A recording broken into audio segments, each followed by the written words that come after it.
Yes, so then anyway, do you guys see Jim Stevens up there? Does everyone see him? Hi, Roddy. You're muted. Yes, and that is Hiromi-san, his wife. I Hi, just, Akiko-san. Welcome. You can't see her eyes. Oh, but anyways. Akiko-san, Oh, can we see your, oh, much thank you. better. Okay. So then I was about to read a little bit about Jim. I don't know if you guys know this about him, but he this is one of the books that he wrote, and it's called 101 Proofs for God. And yeah, it's truly incredible. It's just truly incredible. And I just felt inspiration from Heavenly Father just to start to read these. So that's how that all started. Yeah. So then, all the 101 proofs can be found online, and we finished them. So now I have some questions for Jim. And then after I'm done, and then you all can ask him what you'd like or make a comment. Okay? So let me read about Jim. Jim Stevens grew up in Illinois and Wisconsin and has since lived on both the East and West coasts. He graduated in 1972 from Northwestern University at the top of his class in industrial engineering and management sciences. So this was written in what year, Jim? Because I'm sure the information is I'm sure you've lived in more places than the East and the West Coast, right? Because this was written in, what else is there besides the left and the right and the middle? right, exactly. So he goes on to say, looking for the purpose of life and true happiness, he hitchhiked to California. There he encountered the scientific and understandable God of principles and universal laws that he could believe in. This grew into many profound experiences in his spiritual life. He developed a passion to share inspirational experiences and research into God's nature, God's creation, and God's plan for us. He has had the good fortune to travel throughout the United States, around the world 2 times, and over 40 times to Japan and Korea as a program organizer and lecturer. His wife is native born Japanese, and they have 5 grown children, all married and building families. He and his wife led a marriage ministry for 5 years and have helped countless relationships. This book is the result of a profound experience with God after Jim prayed to offer the rest of his life to help bring God's literal kingdom on earth. Amen. Got one addition. Huh? Got one addition. 12 grandchildren. Oh my goodness. Yep. Okay. Wow. Congratulations. Wow. Oh my Thank you. goodness. Yes. So do you want to add anything to that, Jim, or do you want to say a little bit or anything, Hiromi-san, before I start to ask you some questions? Nope. No? Go for it. Okay. So the first question is, please tell us about an experience you had that absolutely confirmed the existence of God to you as a reality. Yeah, I thought a long time about that one. In When I first heard the divine principle, there's two lectures that really blew me away. The first one was the principle of creation, uh, and particularly the dual natures of God. When I heard that, I finally, I felt I met the truth that was already in my heart that I knew, but it was the first time it had ever been explained to me in a way that made enough sense that I could accept God. And then I almost immediately had a deep experience of like the colors that day. Just everything changed. Everything was brighter, and it was just a really deep experience. The second lecture that really touched my heart was the Jesus lecture. I had made a lot of effort in college and stuff to organize things for people, and I got persecuted, and I got criticized, and it just I really felt I understood what Jesus went through when he tried to do good, and they killed him in the end. And I was so moved. I couldn't eat. I couldn't have give and take with anybody, and that was the beginning of my total let me say connecting with God. The beginning. So it was a long time ago, 1973. But still, the experiences you have with God, they stay with you all your life. They don't fade very much.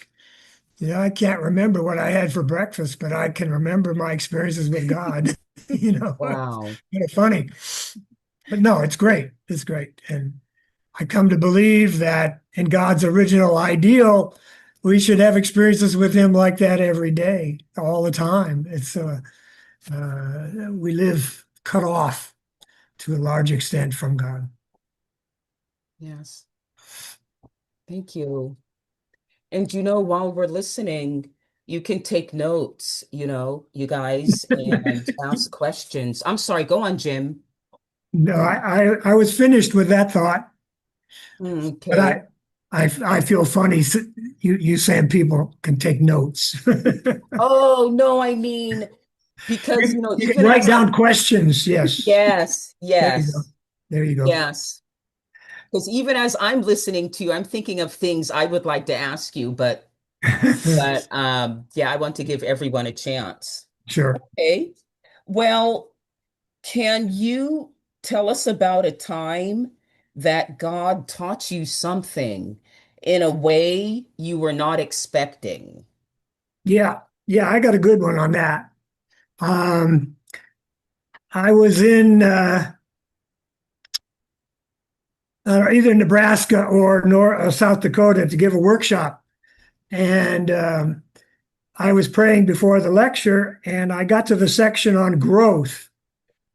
And so I prayed to better understand growth so I could share it, because it's always been my experience that the divine principle is really God's love for us, and you can find it in there all the time. So I ask for a good example in my prayer. I ask for a good example to help people understand growth, why that was an expression of God's love. And uh, God kind of downloaded to me this series of pictures, like sometimes you see in the comic strips. This happens and this happens and that happens. Yeah. And the first one was a husband and wife decide to have a child, so they go to bed at night, they sleep, they have sex, and then next day the child is born. Good example. So how's that feel? Oh my goodness. Yeah, yeah, it's pretty Exhausting. crazy, right? You go, whoa. No, I can see why 9 months as a growing and give and take, and that's really, really a precious time to experience God's love and love for each other and love for the child. The growing is really important. Right? That was the first picture. Then the second picture was husband and wife go to bed, have sex, and the next day they have a 5-year-old child. Oh my goodness. How's that? You miss changing diapers and you miss the terrible twos and you miss all those things because the child's 5 years old. You go But right into you the think, frustrating fives.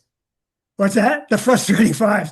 Yeah, but you realize when you think about it that all that, you know, the messes that the child makes and all the investment that it takes with a baby is so much, but still, that is love growing all the time.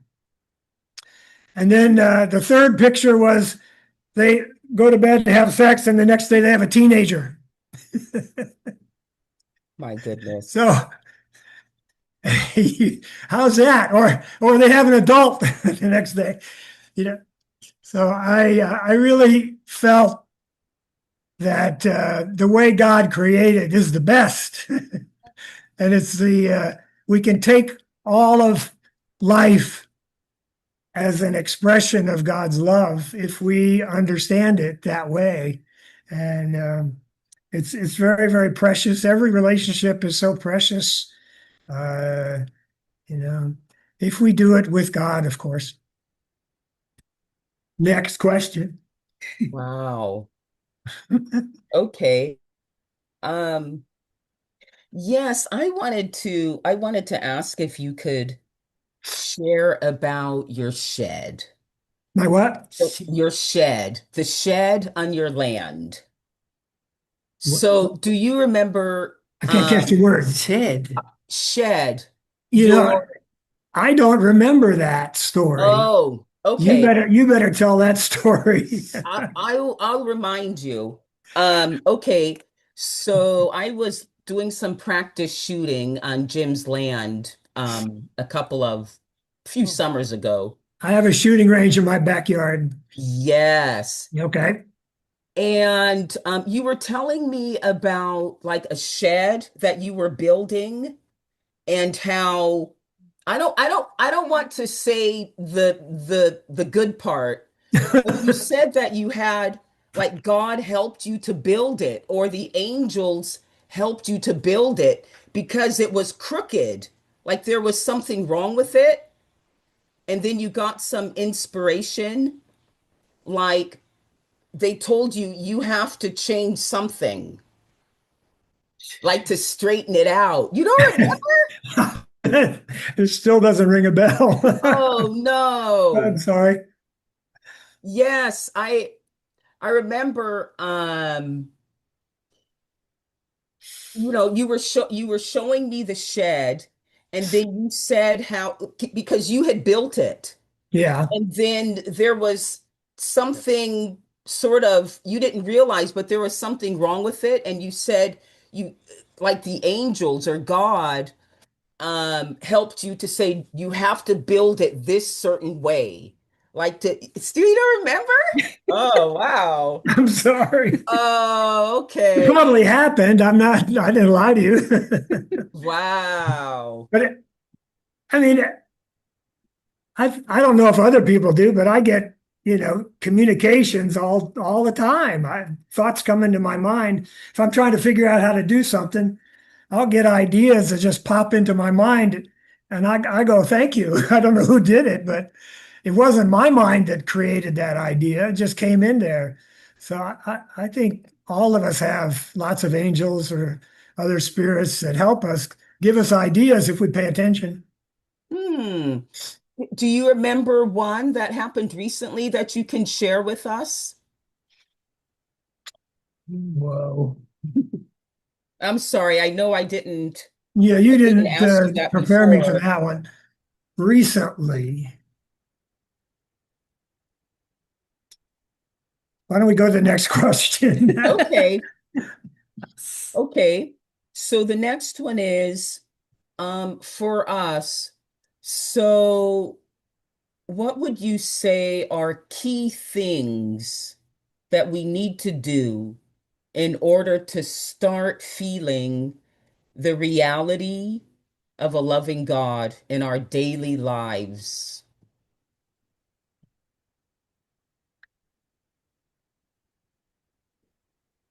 Um, an important thing I learned a while back from the Second King was that faith doesn't come automatically. Faith is a gift from God, and we have to ask for it. And I think that's really important, that all of the inspirations that I've gotten over the years and the things that I've done, I believe, came as a result of wanting to know the answer and asking a question and seeking something, a deeper understanding. Um, I'll give you an example. When the kids were young and they were approaching the age when they start teaching sex education in school, that disturbed me because I didn't want the teachers doing that. I mean, they're, you know, homosexual stuff and all that. So I prayed about it, and God really helped me understand that it was the parents' job to teach the kids about sex. And the parents are the role model. The parents are like God for the children. And so I think I collaborated with God on this one, and we decided that when the child turns 10 years old on their birthday, Dad would take them out to a restaurant and have dessert, and then Dad would explain all about sex. And I was willing to go into every detail that they were willing to to listen to, until they said that's enough.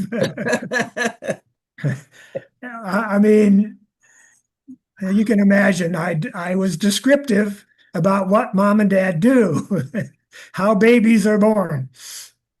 And then that became the tradition in our family from there. So as each child turned 10 years old, Dad took them out for dessert and gave the talk. And, once two of them had heard the talk, then they could talk to each other about the talk, right? So after number five was done, then the whole family was wide open about sex and parenting and children. And so we could even discuss it at the dinner table. So I believe that came from God. I ended up writing that testimony and sharing it with the Blessed Family Department. And actually, when the second queen heard about it, she asked me for a copy, and she translated it into Korean and sent it over to Korea. So Wow. that's, I'm not taking credit for that. God gave that to me, but that's why I think it can go viral, because other people connect to God through that. And so if you you ask God a question, but it's not just for you, really. Ideally, it can be something that you can share with others as well. That's why I always tell people, learn how to lecture.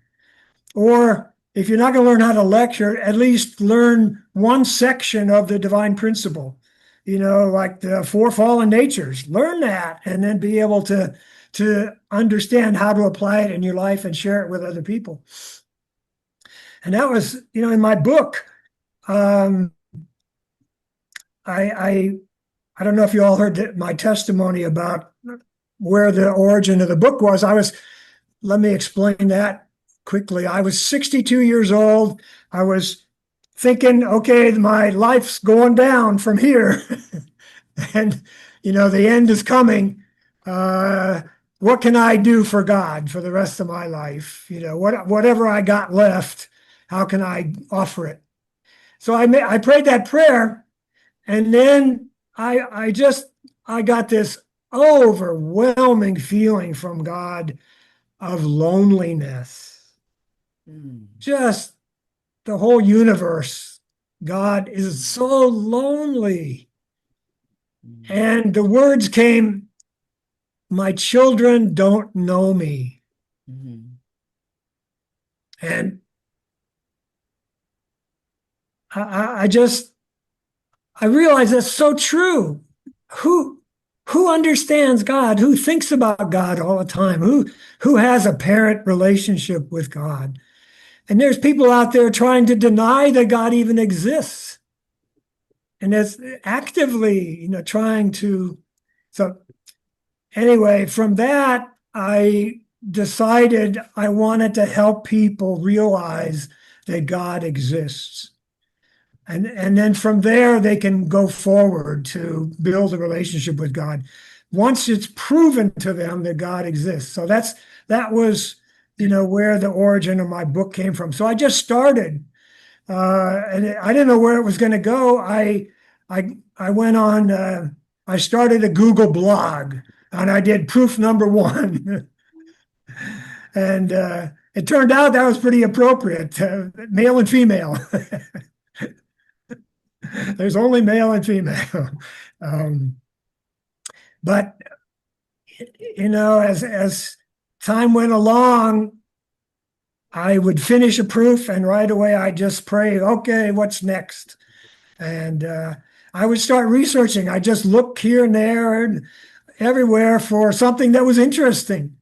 So I would probably maybe 5, 10, 15 different topics would come up. I would set some aside, but when one hit me like, wow, that's really amazing, then I'd start writing about that one. And some of them took a lot longer because there's so much information, like the eye. There's total miracles one after another. So some took longer than others. Some I had to take a lot of information to make it small. Some were just simple logical things that were just amazing, amazing, unbelievable. If you took all the empty space out of all the human beings on Earth, we would all fit inside a sugar cube. Right. That's the proof called empty space. And I realized from that, well, really all we are is energy, actually. We don't, you look in the atom, you don't know if it's a wave or it's a particle, I don't know. So we're just energy, and we're on a different plane than the spirit world. Someday we are partly spiritual actually now. So we're just gonna lose our bodies and go up there. So, one after another, the proofs came, and they came from every different direction. It was amazing. And when I looked at it when I was done, I thought, wow, there's something in here for everybody. You don't Yeah. have to read it sequentially. You can jump around with that. But I just had so many amazing thoughts. Sometimes I would pray, God, what do you want me to do today? Work on your book.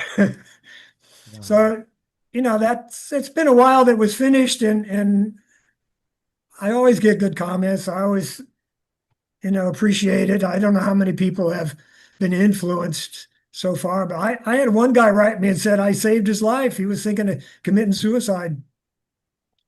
But, Mm. I proved God existed to him, so changed his mind. I forgot your question. Oh no.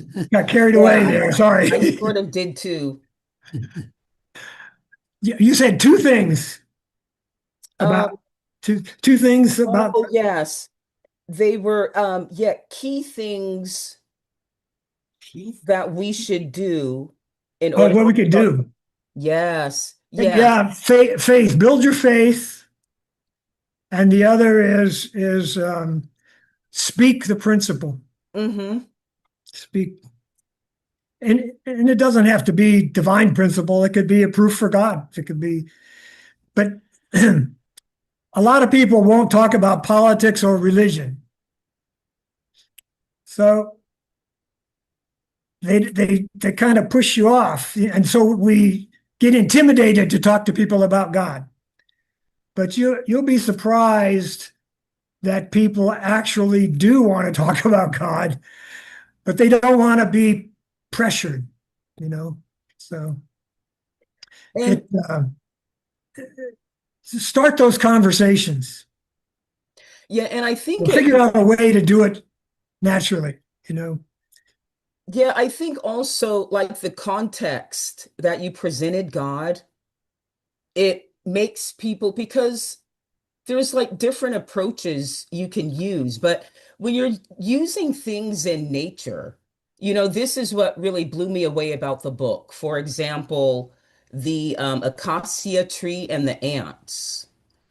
Like, they live for each other. They protect each other. You all have to read that one. That's one of my favorites. It's credible. And I think one of my other favorites is about whales.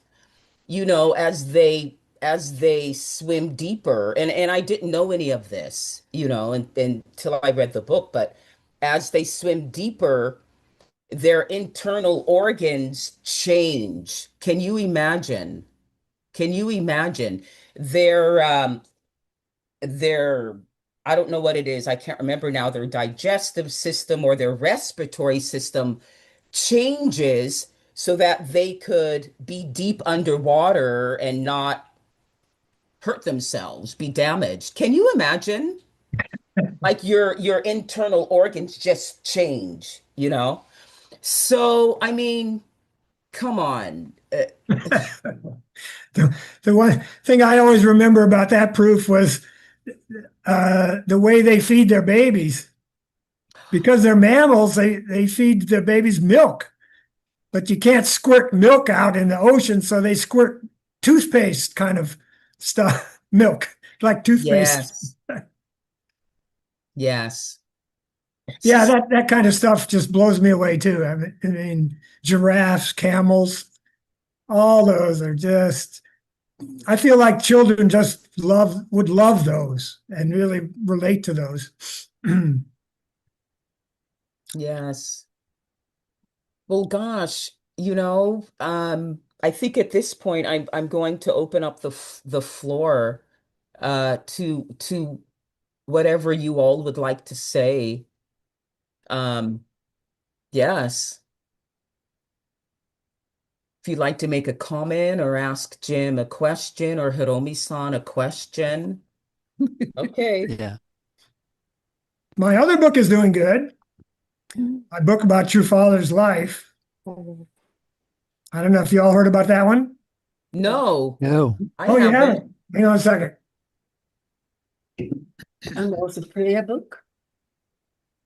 And then if you guys notice, Alan just put the link to the About proofs. the prayer, You can get it at Amazon. Yeah. Thank you, Alan. prayer book.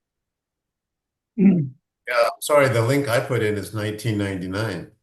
I don't know how. Oh, Well, that's funny. This is Yeah. Reverend Sun Myung Moon, Second Coming of Christ. What does it say? Testimony of his life from his own words.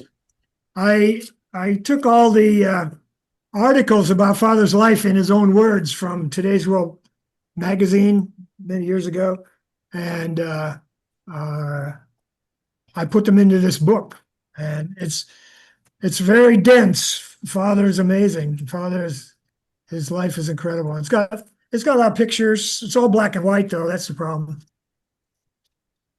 We know that. We've been studying that online every Thursday night for the last several weeks. We Yes. know about that. Well, yeah, some people are. Yeah, and then it's the first book I wrote too. It's on Amazon. one. Can you say the name of that again? 10 what? This one, Yeah. Well, the 10 best all-time tips 10 on best prayer. tips on prayer that I've ever heard for beginners. Mhm. Great. That was another push from God. That was back in the 90s. I wrote that. Fred, do you want to say something? Could you elaborate more? You said something about the eye, because I know one time I read where Father said, you need know nothing more than examine the human eye to prove the existence of God. Like he was talking about, he was debunking Darwin's theory of evolution. How can something like the human eye just evolve on its own? Oh yeah. I actually did two proofs on the eye. Well, one was on the eye and one was on the retina. There's a lot of facts. Let me go to the proof. The human eye can detect 7 to 10 million different colors, Yeah. more than any machine can detect. Photoreceptor cells in our eyes can catch a single photon. The evolutionists that try and explain how the eye evolved is so pathetic. It's like, are you kidding me? And the retina is the thickness of saran wrap, and yet it contains all the rods and cones for you to be able to see. The retina of the human eye is made up of an average of 120 million rods and cones, each with their own neuron that carries the messages to the brain. So 120 million connections to the brain. There's different types. I wasn't. I'll tell you what. I'm going to give you a link to my website, and you can go there and read it for yourself.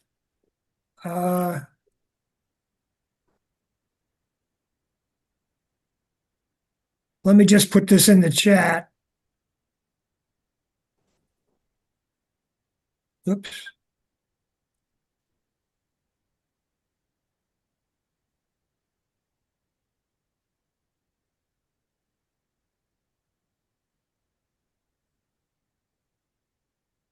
If you go to my website, all of the proofs are there, and you could just read them one by one.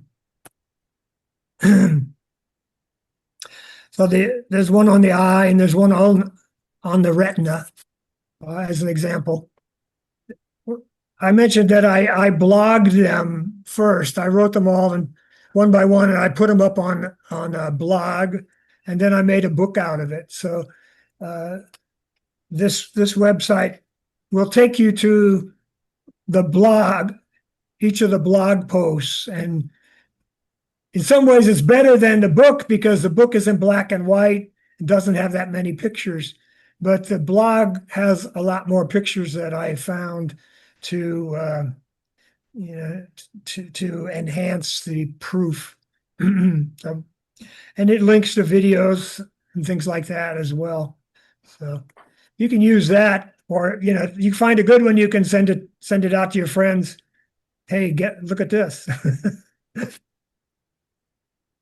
Send it to your grandkids. It connect with electricity. I'm waiting for some homeschoolers to pick up this book and spread it, because I think it would be great for homeschoolers. I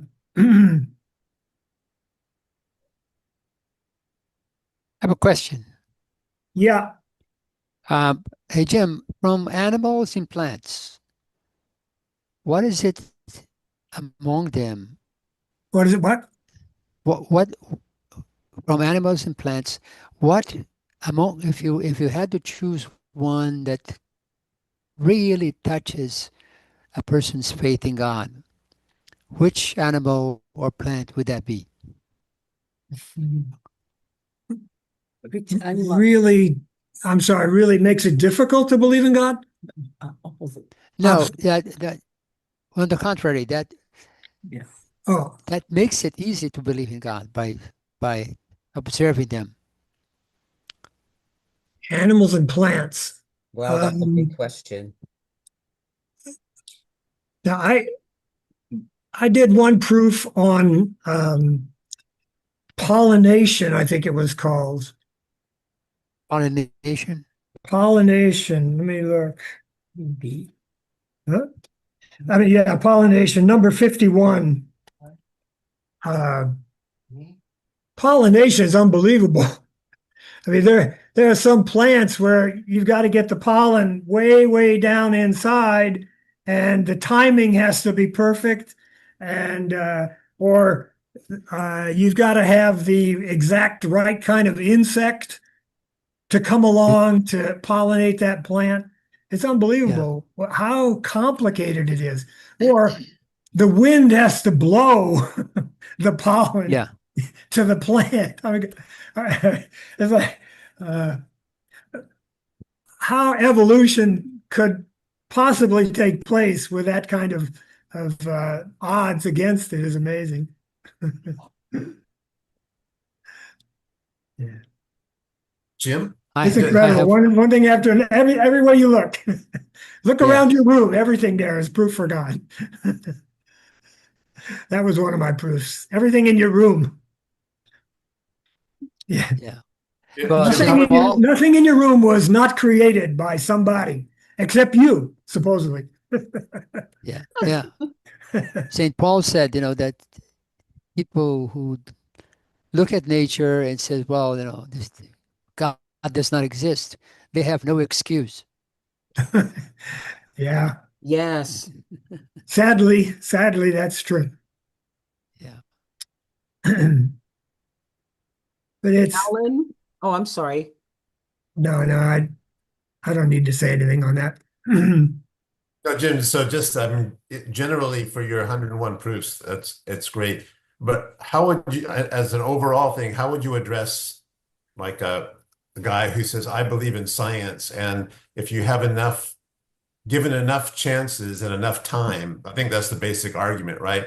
So let's say you have a million different things, and then one of them turns out and that works, and then something develops that if as long as you have enough mutations, then one of them will survive, and they're all accidental or survival of the fittest.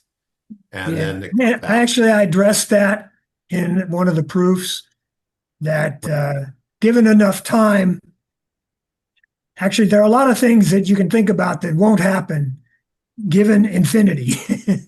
Like the moon is not going to change to green cheese, So the theory of evolution, given enough time, it would require billions and billions of times the age of the universe. If the calculations were correct. It's not going to happen. It's so infinitesimally small. And they say, but not zero. Okay, all right. But for all practical purposes, zero. And another scientific argument they'll throw at you is called the God of the gaps. We say that, well, we believe God exists because this is not explainable by science. It's only can be explained by a higher being. And they say, well, we just haven't discovered enough science to know how that evolved. And so, all right, that makes some sense. But the problem is that those gaps, if you look at them scientifically, are getting wider and wider and wider. The more the science digs into it, the more they find out that this is more impossible than we thought. In the beginning, they thought that it was just the Earth going around the sun, and there were just a few things required for life to form on the Earth. But as they went forward in discoveries, they find that more and more things are required. Like you have to have a planet like Jupiter. The gravitational field of the planet Jupiter protects life on Earth. So you have to have a planet that has a molten core and has tectonic plates. it goes on and on. They're up to over 200 right now. There's over 200 requirements for life on Earth for the solar system of the universe. So it's getting worse and worse for people who want to claim that we just haven't discovered the science behind it yet. Science is showing more and more that there has to be God. And they have a thing called SETI, Search for Extraterrestrial Intelligence. So they're looking out into space, and they developed some parameters for how they would recognize intelligence coming from outer space. Well, they've been doing it for years and years, decades. They haven't gotten any intelligence from outer space. But there were some guys who took those parameters that they were looking for life and outer space, and they applied those to DNA. And it turns out that DNA is from intelligent life. So science, I mean, my book is full of science that shows there has to be God. And every one of the proofs that people say proves God doesn't exist, if you really look at it, it's pretty shallow. But they claim they're really smart and intellectual, and that I'm a dummy. Yeah, okay. You think if there's spirit world, I just noticed that today. If there's life after death, now how does that evolve? How do you explain that by materialistic evolution, life after death? So, okay, I could go on, but please ask me a question. Thank you, Roderick. Just that about the sperm and the egg. Yeah, we learned that when we were attending Smart Marriages conferences, I think it was, that they used to think that a lot of sperm would attack the egg and weaken the shell of the egg, and then finally one sperm would get in there. But the most recent research was that the sperm lay on the outside of the egg, and the egg actually chooses one of the sperm and opens up and allows it to come in. So they don't know why why the egg chooses that sperm, but the theory is that the immune system of the egg and the sperm is the most different, so that you'll get the healthiest baby. Okay. I mean, is that a miracle or what? And then they've also learned that there's a spark. When the fertilization takes place, there's actually a spark of light that happens. Exactly. So it's not a situation where the sperm wins the lottery. He's basically chosen by the egg. I'm joking a little bit, but you understand. I couldn't catch. My computer sound is pretty low, I'm afraid. I was saying it's not that the sperm wins the lottery, but I guess in a lot of ways the sperm who the egg chooses does win the lottery. Yeah, there's your real lottery in life right there. Lottery, but that is fascinating. That is fascinating.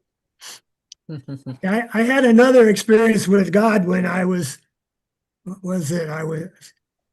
giving a lecture on something, and I can't remember, but God showed me another kind of series of panels of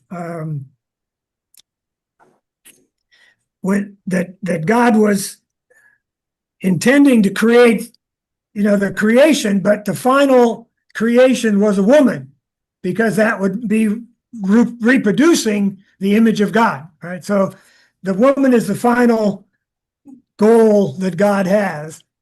So, God in his mind he creates the womb, and he realizes, okay, we have to cleanse the womb. So there has to be a cycle of 30 days.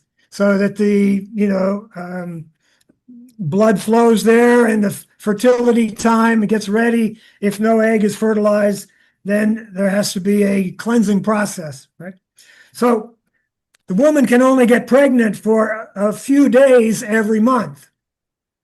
So then back up one step. Okay, we got to create a man.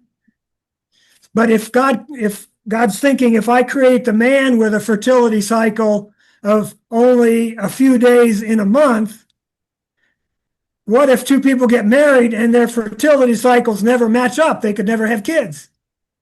Right.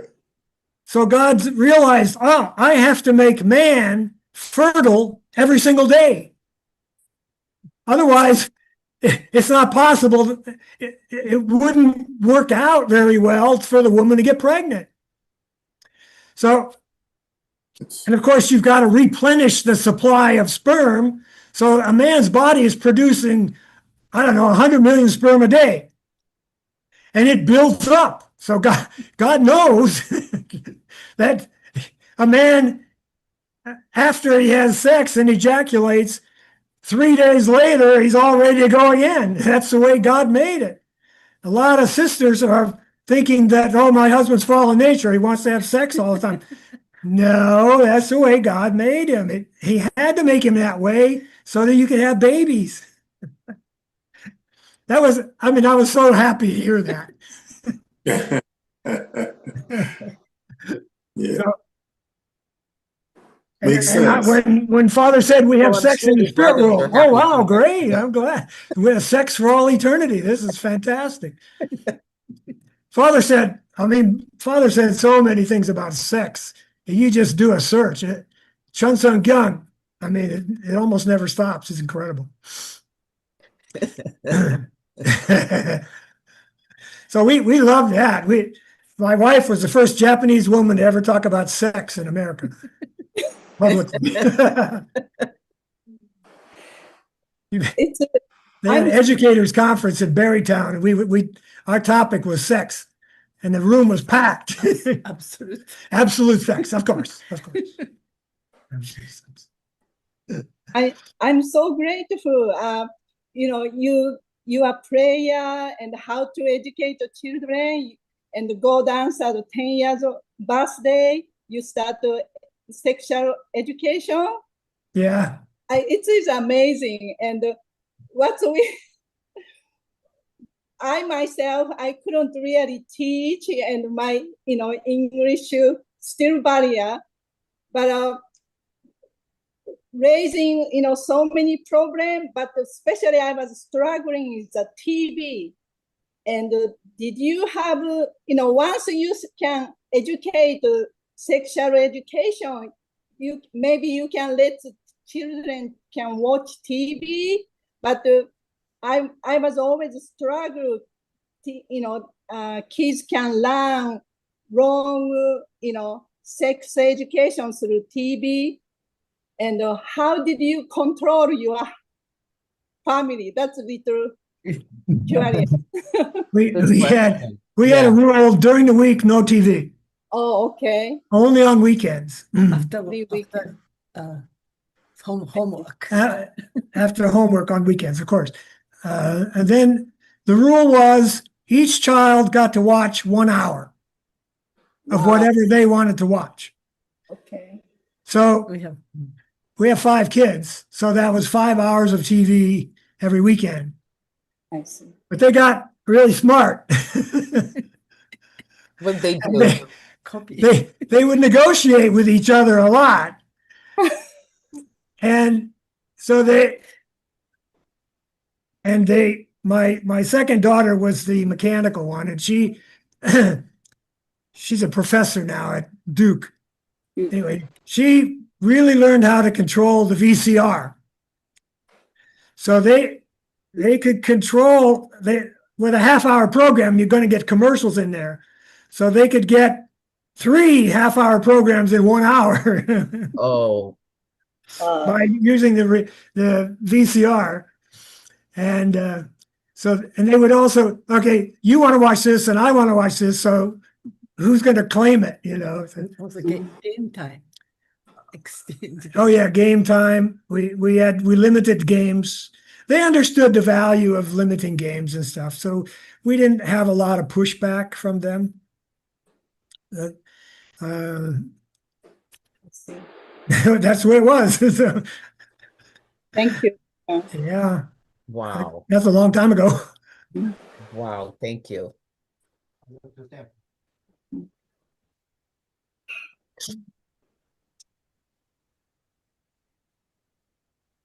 Yeah, my youngest is 34. Crazy, huh?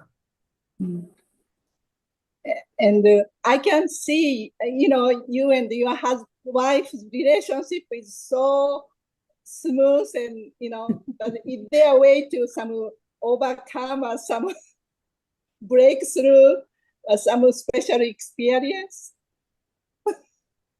Great transfer experience. You know, both of us had parents who never argued. So we grew up that way, and there wasn't anything that was so important that I really had to argue about it. So, so we had a good relationship, but then when we went to Smart Marriages conferences and we started reading books for Blessed Family Department, we learned a whole lot of other skills that have come into play. Things like the 5 love languages. That's really, really precious information. That was a gift from God, I believe, because Gary Chapman was really looking for that kind of an answer.